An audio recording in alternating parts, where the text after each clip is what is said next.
Hello friend, કેમ છો બધા? મજામાં ને? આજે બનાવવાનો છે સુરતી ગોટાળો. યસ, તો એ સુરતી ગોટાળો બનાવવા માટે તો સૌપ્રથમ લીધું છે આપણે આ પનીર. ફૂલ જોશમાં પનીર જોઈશે, તો અત્યારે મેં લીધું છે 200 ગ્રામ પનીર અને આ 100 ગ્રામ જેટલું ચીઝ છે, સાથે તમને ભાવે એટલું બટર શ્રદ્ધા અનુસાર.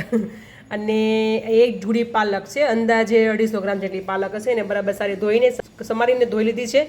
અને 3 મોટા નંગ ટામેટાના છે, એક મોટું નંગ કેપ્સિકમ, લીલા ધાણા, આદુ મરચીની પેસ્ટ, પાવભાજી મસાલો, હિંગ અને રોટી મસાલા અને નમક. તો ગોટાળો બનાવવા માટે સૌથી પ્રથમ આપણે પહેલાં જે વઘાર કરીશું એના માટે આપણે તેલ મૂક્યું છે અહીંયા, પછી ઉપરથી બટર એડવાના છે. તમે તો તેલ ગરમ થઈ જાય એટલે પછી આમાં એડ કરીશું આપણે આદુ મરચીની પેસ્ટ નાખીશું. આદુ મરચીની પેસ્ટ નાખ્યા પછી કેપ્સિકમ નાખીશું અને એને બરાબર સાતળી લઈશું. હવે એડ કરીશું થોડી હિંગ, બરાબર મિક્સ કરી દઈશું એટલે આપણે હિંગ છે બરાબર સતલાઈ જાય, અંદર તેલમાં પકડાઈ જાય. કેપ્સિકમ બરાબર થોડાક કૂક થઈ ચડી ગયા છે, અંદાજે છે અડધા જેટલા કૂક થઈ ગયા છે. હવે એડ કરી દઈશું આપણા ટામેટાના ટુકડા, એને પણ બરાબર મિક્સ કરી લઈશું.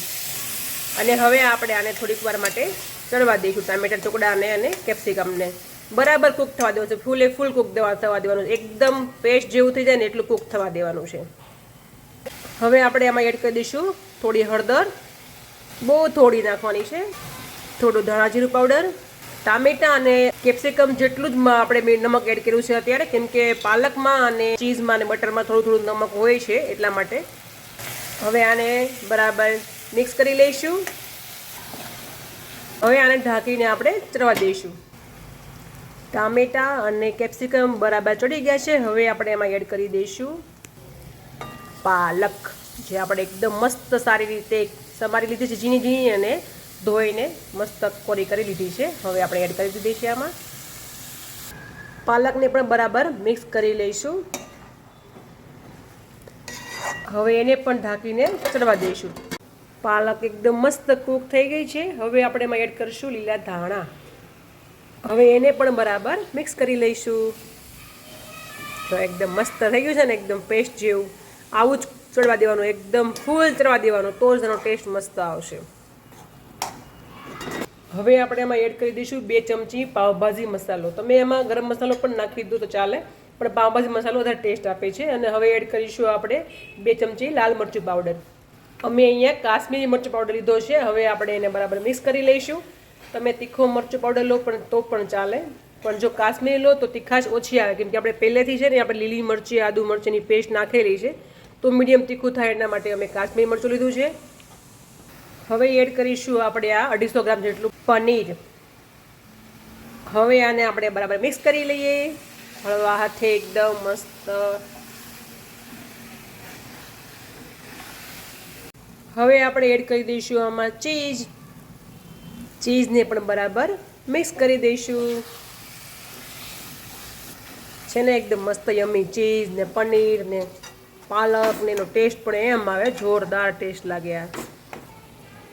હવે આપણે એડ કરીશું જરૂરિયાત મુજબનું થોડું પાણી નાખતું જવાનું છે, કેમ કે ગોટાળો છે ને એ લિક્વિડ ફોર્મમાં વધારે હોય છે, તો થોડું પાણી એડ કરતા જવાનું છે. તમને અંદાજો હવે એ પ્રમાણે. જો અમે આ રીતે પાણી મિક્સ કરતા જઈએ છીએ અને પાછું એને પાણીને બરાબર પાછું મિક્સ પણ કરતા જઈએ છીએ, પાણી નાખતા જઈએ છીએ અને પાણીને મિક્સ પણ કરતા જઈએ છીએ. જો આટલું પાતળું બનાવવાનું છે, રેડી, આટલું પાતળું બનાવવાનું છે. અને હવે આપણે એને ઢાંકીને ચડવા દેવાનું છે. અમે આમાં અંદાજે એક નાનો ગ્લાસ જેટલું પાણી નાખ્યું છે, અંદાજે 300 ml જેટલું. હવે આને ધીમા તાપ પર ઢાંકીને ચડવા દઈશું. જો હવે આપણું 2 મિનિટ માટે ઢાંકીને રાખેલું હતું, એકદમ મસ્ત તૈયાર થઈ ગયો ને ગોટાળો આપણો. તો આ આપણો ગોટાળો તૈયાર થઈ ગયો છે. હવે લાસ્ટમાં આપણે એડ કરીશું બટર. યસ, તમારી શ્રદ્ધા અનુસાર બટર નાખી શકો છો તમે, એમાં કોઈ માપ તોલ નથી. અમે તો લગભગ 2 મોટી ચમચી જેટલું નાખ્યું છે બટર.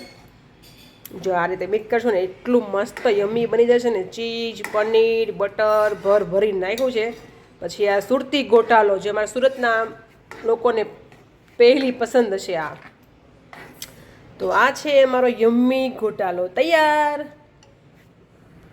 છે ને. એકદમ મસ્ત લુક પણ કેટલો મસ્ત આવે, ટેસ્ટ પણ બહુ મસ્ત આવશે આનો, અને આની સ્મેલ પણ બહુ જ મસ્ત આવે છે. હવે આપણે ગેસ બંધ કરી દીધો છે. તો આ છે આપણો સુરતી ગોટાલો, એકદમ મસ્ત યમ્મી રેડી. અમે લોકો આને ઢોસા અને પાઉં સાથે પણ ખાઈએ છીએ, જે આપણે પાઉં ભાજીને જે પાઉં આવે ને એના સાથે ખાઈએ છીએ, ઢોસા સાથે પણ ખાઈએ છીએ. વધારે સુરતના લોકો અમે બધા ઢોસા જ ખાઈએ છીએ. તો આ છે આપણો સુરતી ગોટાળો તૈયાર.